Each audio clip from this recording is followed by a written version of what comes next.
You know, I sometimes wonder how I would do as a monarch in the medieval ages, but today I decided to make a video on what being a king was like and how you could have done as a king. So first, let's choose which realm we will check out. For now, let's just choose the Byzantine Empire for this video. And let's say you have just succeeded the Emperor Basil II. Now, the empire you've just inherited is quite well off. Its frontiers are secured, the treasury is full, and the army is highly capable. Now, depending on your stance with the nobility and your royal family, they will either support you or try to put someone else on the throne. Thankfully, however, you are appointed as co-emperor, so your succession is not too contested.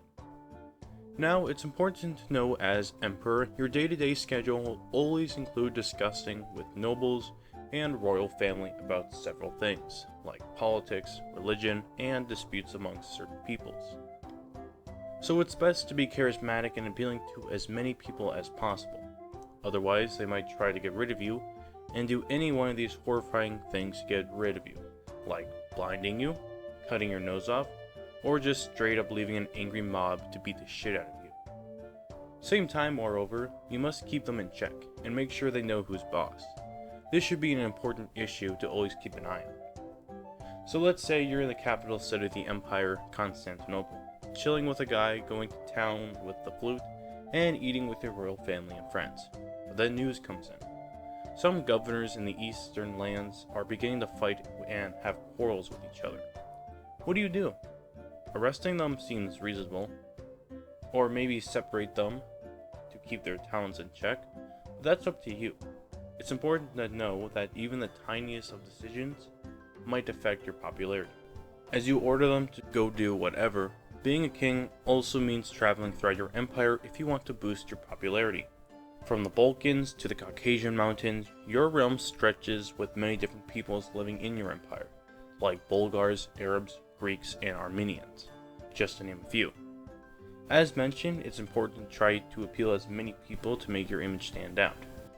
And whilst feasting and watching games of polo are exciting, most kings didn't just get to sit back and enjoy their fortunes 24/7, sadly. Being a king also means one thing that we all think of about the popular imagination of the medieval ages: battle.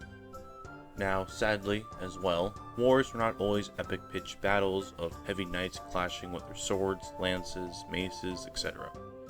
An important thing to remember about medieval times and times prior to this is that news moved very slow and armies and supplies moved even slower. This and the necessity of being a good general and being able to inspire your usually levied troops is a necessity. But you as Byzantine Emperor can rely on your more professional army, and several books written by your ancestors to read up upon about tactics to employ. However, books cannot prevent revolts all the time, and anyone knowing of Byzantine history knows there's always a revolt going on somewhere, anywhere, really. But with enough money, power, and armies, anything is possible. Besides contracting tuberculosis. Oops.